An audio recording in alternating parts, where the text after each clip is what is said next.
Success at 28 looks different for everyone.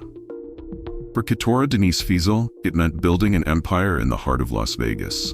By day, she commanded attention on fashion runways, her presence capturing the imagination of photographers and designers alike. By night, she was a shrewd businesswoman, managing her boutique with the same grace she brought to the catwalk. From Henderson, Nevada, Ketora had crafted a life that many dream of, but few achieve. Her boutique wasn't just a store, it was a testament to her vision, a space where fashion met entrepreneurship. Her dual careers painted the picture of a young woman who refused to be limited by conventional choices. In the competitive world of modeling and fashion retail, Ketora stood out. She understood that true success meant creating opportunities, not just waiting for them. Her story was supposed to be one of inspiration, showing how determination and talent could forge a path to achievement. But life has a way of taking unexpected turns, and sometimes the most ordinary moments can lead to extraordinary tragedy. On March 7, 2022, Ketora made a decision that seemed ordinary at the time, returning a pair of shoes to someone she had dated for 8 months. She wasn't alone. Her sisters accompanied her that evening, providing the support that family often does. But no one could have predicted that this simple act of returning unwanted gifts would end in tragedy. The Northwest Valley of Las Vegas, typically quiet on a Monday evening, became the setting for an unthinkable act of violence. In mere moments, a routine interaction transformed into every family's worst nightmare. A single gunshot would silence a voice that had so much left to say, ending the dreams of a young entrepreneur who had only begun to realize her potential. What drives someone to commit such an act? And more importantly, what can we learn from Ketora's story? Every day, countless people find themselves in relationships that slowly shift from loving to dangerous. You might be watching this right now, wondering about your own relationship or concerned about someone you care about. This story isn't just about Ketora. It's about understanding how quickly situations can escalate and knowing when to step away. If you're new to this channel, take a moment to hit that subscribe button. Why? Because these stories aren't just meant to inform, they're meant to save lives. Each week, we break down cases that could help you or someone you love avoid similar situations. The comment section below becomes a community where we share experiences, support each other, and discuss ways to prevent these tragedies. In the next few minutes, we'll explore how a successful model and entrepreneur's life intersected with someone who would ultimately take everything from her. We'll examine the red flags that emerged during their 8-month relationship, and most importantly, we'll discuss what could have been done differently. Like this video if you believe in the power of awareness, and let's continue this important conversation together. In the bustling city of Henderson, Nevada, where desert meets opportunity, Ketora Denise Feazell's story began. Born in April 1993, she grew up in a community known for its blend of suburban comfort and urban ambition. Henderson, often overshadowed by its glittering neighbor Las Vegas, provided the perfect backdrop for a young woman determined to make her mark. Living between multiple addresses in the Las Vegas area, including Boulder Falls Street in Henderson and Civic Center Drive in North Las Vegas, Ketora learned early on how to adapt and thrive in different environments. This mobility, rather than hindering her progress, seemed to fuel her understanding of different markets and communities, knowledge that would later prove invaluable in her business ventures. The desert landscape of Henderson, with its stark beauty and resilient nature, mirrored Ketora's own determination. While many young people might have felt limited by growing up in a smaller city, Ketora saw possibilities. She understood that Henderson's proximity to Las Vegas offered unique opportunities for someone willing to work hard and think creatively. The fashion industry is notoriously difficult to break into, yet Ketora managed to carve out her own unique space within it. Her modeling career showcased not just her physical beauty, but her ability to connect with audiences and photographers alike. She understood that modeling wasn't just about wearing clothes. It was about telling stories through movement and expression. But Ketora wasn't content with just one path to success. While building her modeling portfolio, she simultaneously ventured into business ownership. Her boutique became more than just a retail space. It was a reflection of her personal style and business acumen. She carefully selected merchandise that spoke to her customers' needs while maintaining her unique vision for fashion. The combination of modeling and business ownership set Ketora apart in the Las Vegas fashion scene. While many models dream of opening their own businesses, she actually did it. Her boutique served as both a testament to her entrepreneurial spirit and a platform for other aspiring fashion enthusiasts in the community. What set Ketora's boutique apart was her innovative approach to fashion retail. She didn't just stock clothes, she created an experience. Her understanding of the Las Vegas market, combined with her first-hand knowledge of the modeling industry, gave her unique insights into what her customers truly wanted. Her business strategy reflected her personality: bold, dynamic, and forward-thinking. She understood that success in the fashion industry required more than just good taste. It demanded an understanding of business fundamentals, customer service, and market trends. Her boutique became known for its carefully curated selection of pieces that appealed to both everyday shoppers and fashion enthusiasts. The location of her business in the Las Vegas area proved strategic. The city's unique blend of entertainment, tourism, and local culture created the perfect environment for a fashion boutique that catered to diverse tastes. Ketora leveraged her connections in the modeling world to bring exclusive pieces to her store, offering her customers access to styles they couldn't find elsewhere. Even before establishing her boutique, Ketora displayed the hallmarks of a natural entrepreneur. Her approach to modeling wasn't just about being in front of the camera. It was about understanding the business of fashion from every angle. She used her modeling experiences to build relationships within the industry, creating a network that would later benefit her retail venture. Those who knew Ketora often spoke of her ability to spot opportunities where others saw obstacles. She recognized early on that the Las Vegas fashion scene had gaps she could fill with her unique vision. Her boutique wasn't just a dream, it was the result of careful observation and planning, qualities that marked her as a born entrepreneur. What made Ketora's journey particularly remarkable was her age. At just 28, she had already established herself in two competitive fields. While many of her peers were still finding their way, she was already building a legacy in the fashion industry, proving that age is no barrier to success when coupled with determination and vision. In the summer of 2021, while Ketora was flourishing in her dual careers, she met Marvin Simmons, a 31-year-old Las Vegas resident. Their initial connection seemed promising, the kind of meeting that makes you believe in perfect timing.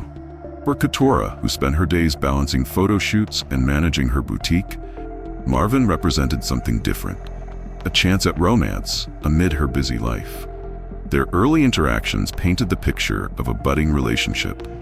Marvin appeared supportive of Ketora's ambitions, showing interest in both her modeling career and her business ventures. To those watching from the outside, it looked like two people finding their rhythm together. But relationships often reveal themselves slowly, like a photograph developing in a dark room. What started as casual dating evolved into something more serious, and within weeks, they were spending significant time together. Neither could have predicted how their 8-month relationship would unfold, or that their connection would lead to such devastating consequences. From July 2021 to March 2022, Ketora and Marvin's relationship evolved through various stages. Initially, their connection seemed to offer what Ketora was looking for, a partnership that could complement her ambitious lifestyle. Marvin presented himself as someone who understood her drive, often showing up at her boutique and supporting her modeling endeavors. Their relationship moved quickly, with Marvin showering Ketora with gifts and attention. Friends noticed how he would frequently visit her at work, bringing presents and making grand gestures. These actions, which might have seemed romantic at first, later took on a different meaning as the relationship progressed. The dynamic between them was intense from the start. While Ketora maintained her independence, focusing on her career and business, Marvin seemed increasingly invested in controlling aspects of their relationship. What began as attentiveness gradually shifted into something more possessive, though these changes were subtle enough that they might have been easy to dismiss at first. As Ketora and Marvin's relationship progressed, a troubling truth emerged. Marvin wasn't just dating Ketora, he was maintaining a full relationship with another woman, with whom he shared a home. This wasn't a casual relationship either. This was his established family life, complete with 2 children. The revelation came gradually. Small inconsistencies in Marvin's schedule, unexplained absences, and mysterious phone calls began to paint a clearer picture. For Ketora, who valued honesty in both her business and personal life, this discovery was particularly difficult to process. What made the situation more complex was Marvin's attempt to maintain both relationships simultaneously. Rather than being honest about his circumstances from the beginning, he had chosen to deceive Ketora, creating an increasingly unstable situation. His behavior suggested he wanted to keep both worlds separate, yet his actions were drawing them inevitably closer together. The reality of Marvin's home life added layers of complexity to an already complicated situation. At his residence on Jamestown Square Avenue, he lived with not just another girlfriend, but also their 2 children. This wasn't a casual arrangement. It was an established family unit, making his deception toward Ketora even more significant. The presence of children in this situation created additional emotional stakes.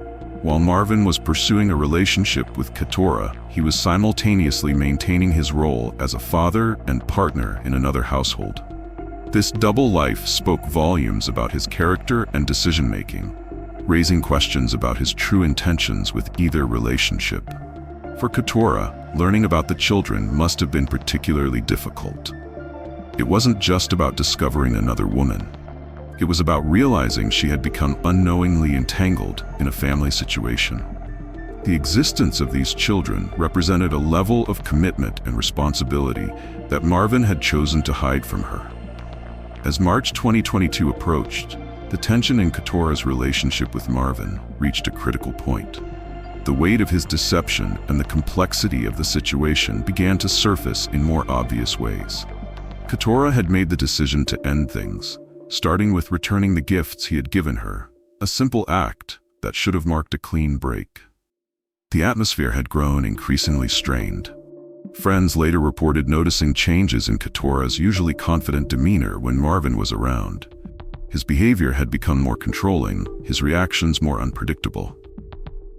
The presence of his other family life created an undercurrent of stress that affected every interaction. What made this situation particularly dangerous was Marvin's apparent inability to accept Ketora's decision to step away. The gifts she planned to return represented more than just material items. They symbolized her rejection of the false narrative he had created and his loss of control over the situation. The intersection of infidelity and violence reveals disturbing patterns in relationships across America.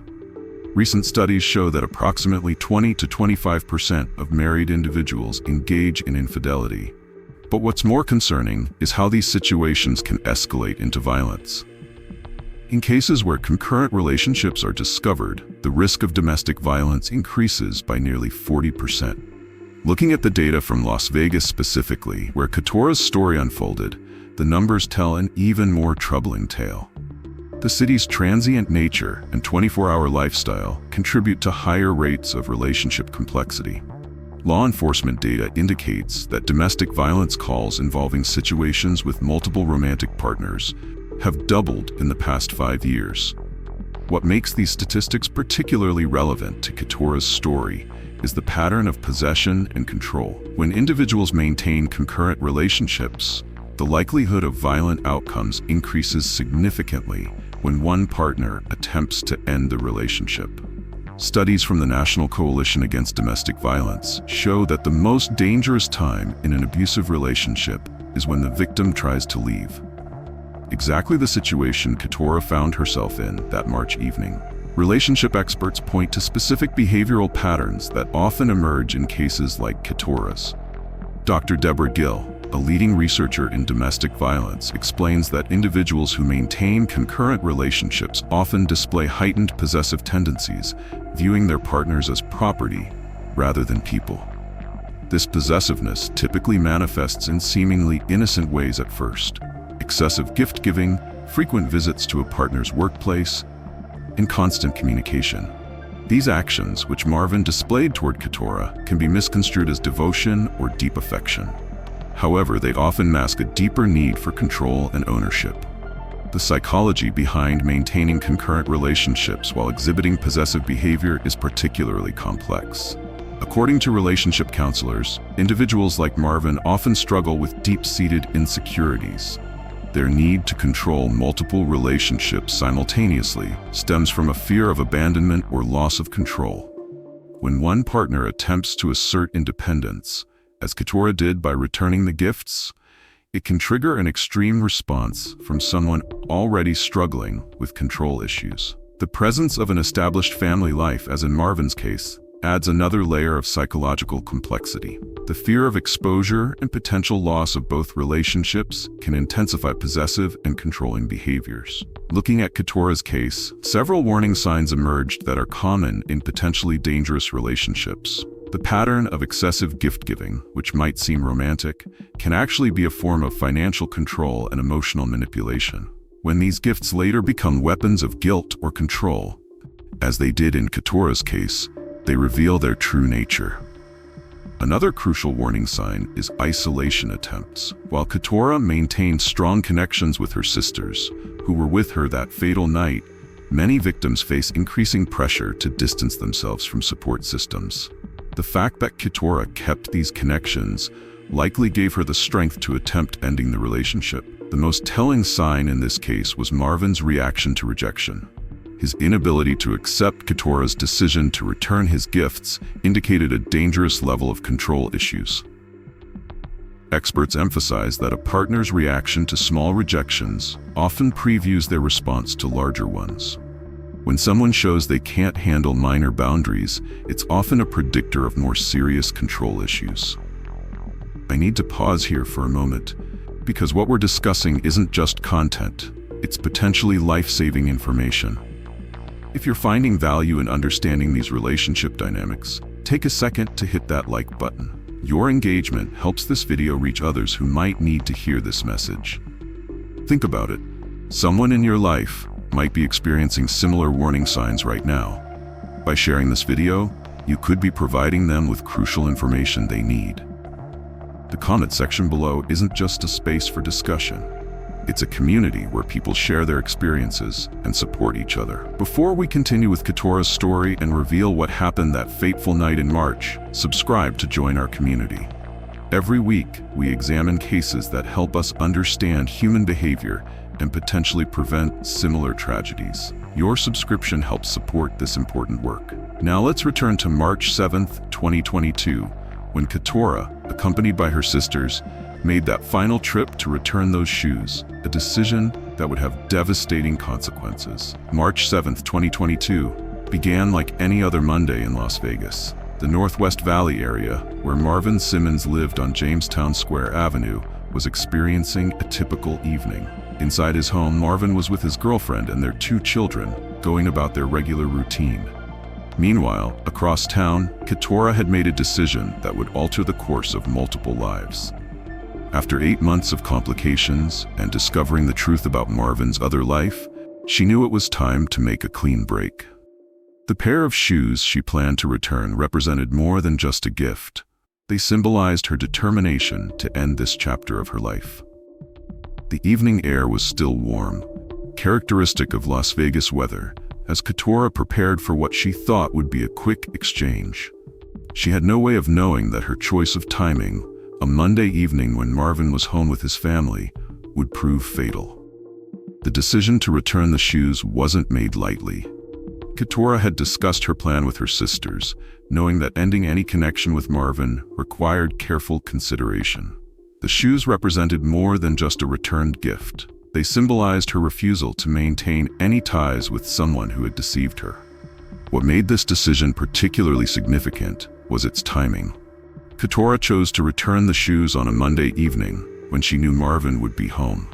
She wasn't trying to avoid confrontation. Instead, she wanted to handle the situation directly and definitively. Her sister's presence was a testament to her foresight in ensuring she had support during this moment. The shoes themselves might have seemed like a small detail, but in the context of their relationship, they represented something larger. For Ketora, returning them was about reclaiming her independence and making a clear statement about ending the relationship. It was meant to be a final gesture, a way to close this chapter of her life cleanly and move forward. The presence of Ketora's sisters that evening demonstrated the strong family bonds she maintained throughout her life.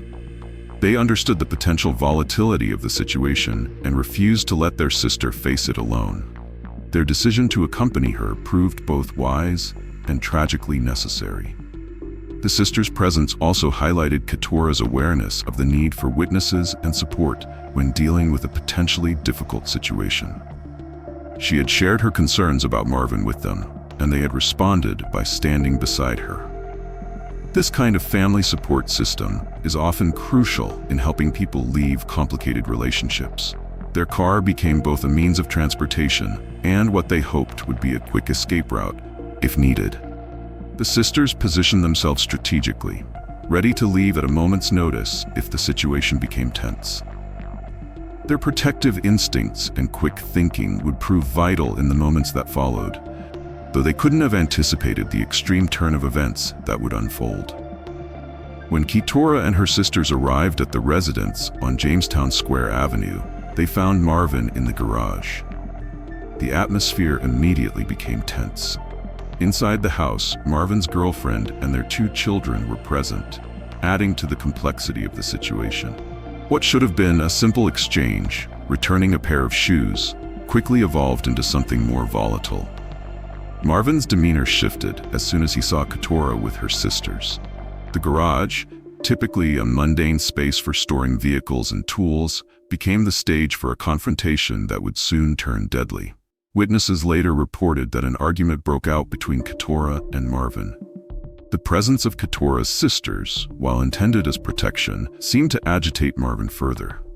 The situation rapidly deteriorated as Ketora attempted to complete her task and leave, maintaining her composure even as tensions rose.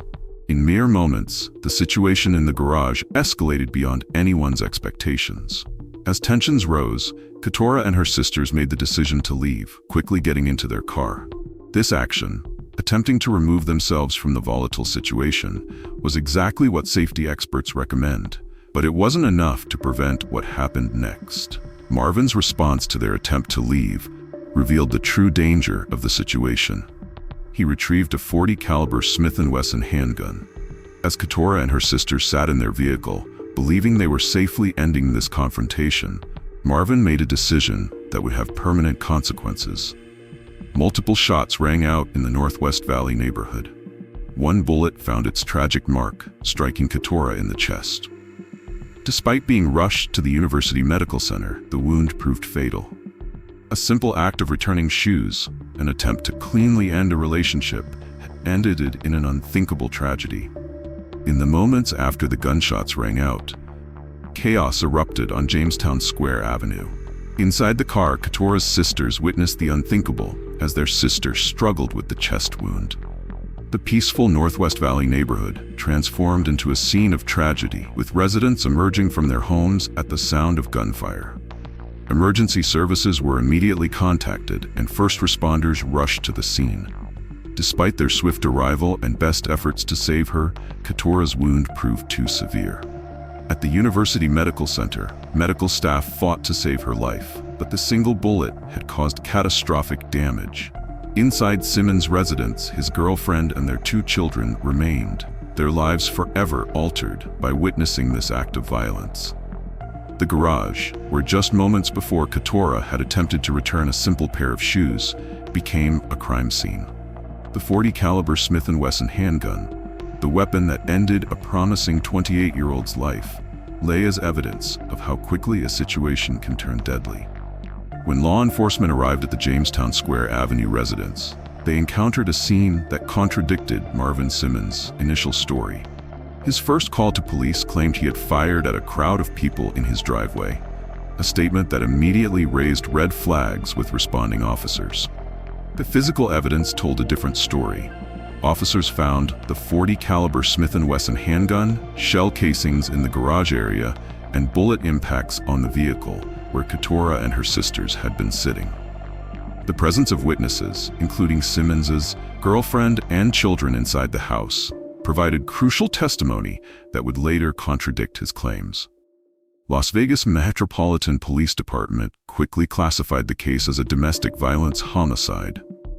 Officers took Simmons into custody without incident, and he was transported to Clark County Detention Center.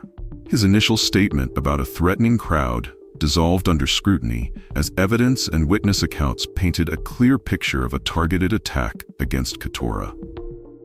The loss of Ketora Denise Feazell sent ripples through both Henderson and Las Vegas communities. Her sisters, who witnessed the tragedy firsthand, were left with trauma that no family should endure. The boutique she had built from the ground up stood as a silent reminder of her entrepreneurial spirit and unrealized dreams. Her dual presence in the modeling and business worlds meant that two distinct communities mourned her loss. Fellow models spoke of her professionalism and creativity, while local business owners remembered her innovative approach to fashion retail. Her absence left a void in the Las Vegas fashion scene she had worked so hard to impact. The Henderson community where Ketora had grown up rallied around her family. Her story resonated particularly strongly with young entrepreneurs and models who saw in her a role model, someone who had successfully pursued multiple passions simultaneously. Local business associations and modeling agencies came together to honor her memory, highlighting how one person's influence can bridge different professional worlds. The legal system moved swiftly following Ketora's death. Marvin Simmons faced serious charges, including murder and attempting to shoot into an occupied vehicle.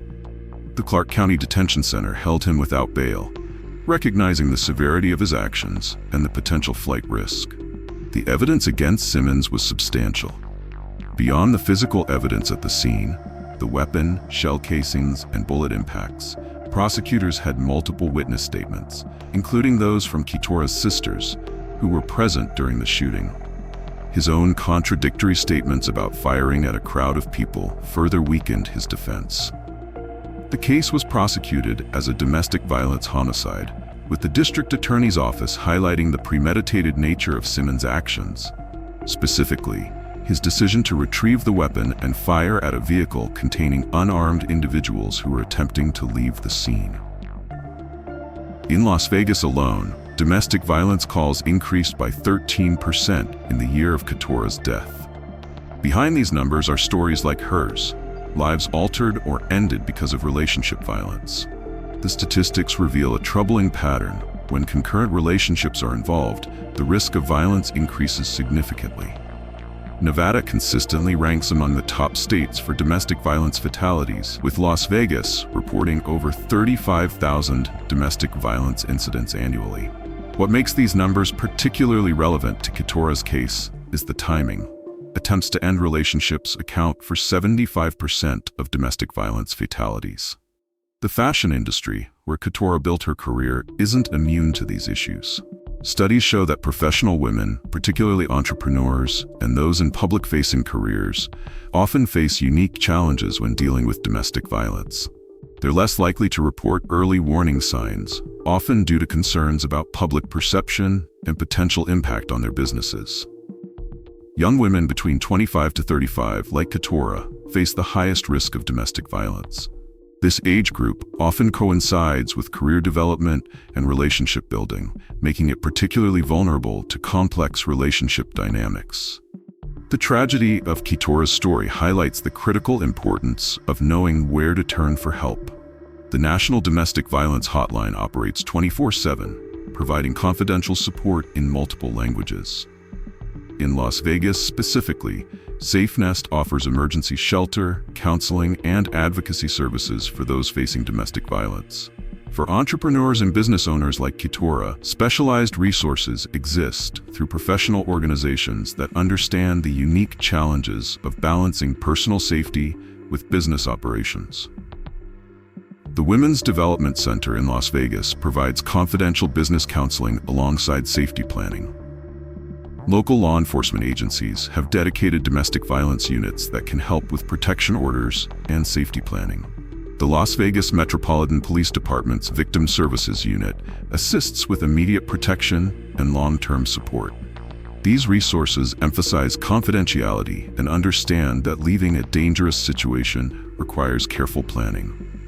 They can help create safety plans that consider both personal and professional circumstances, something particularly relevant for public figures like models and business owners. In the wake of Ketora's death, the Las Vegas fashion community came together in unprecedented ways. Her boutique became a makeshift memorial, with flowers, notes, and tributes from customers, fellow models, and business owners who recognized her impact on the local fashion scene. The Henderson community, where she grew up, organized vigils that brought together people from various walks of life, entrepreneurs, models, and young women who saw in Ketora a role model for pursuing their dreams. Her story sparked important conversations about safety in relationships, particularly for young professionals building their careers. Local business associations established a scholarship in Ketora's name, aimed at supporting aspiring fashion entrepreneurs. This initiative ensures that her legacy continues through opportunities for others who share her passion for fashion and business. The scholarship specifically focuses on young women who, like Ketora, demonstrate both creative talent and business acumen.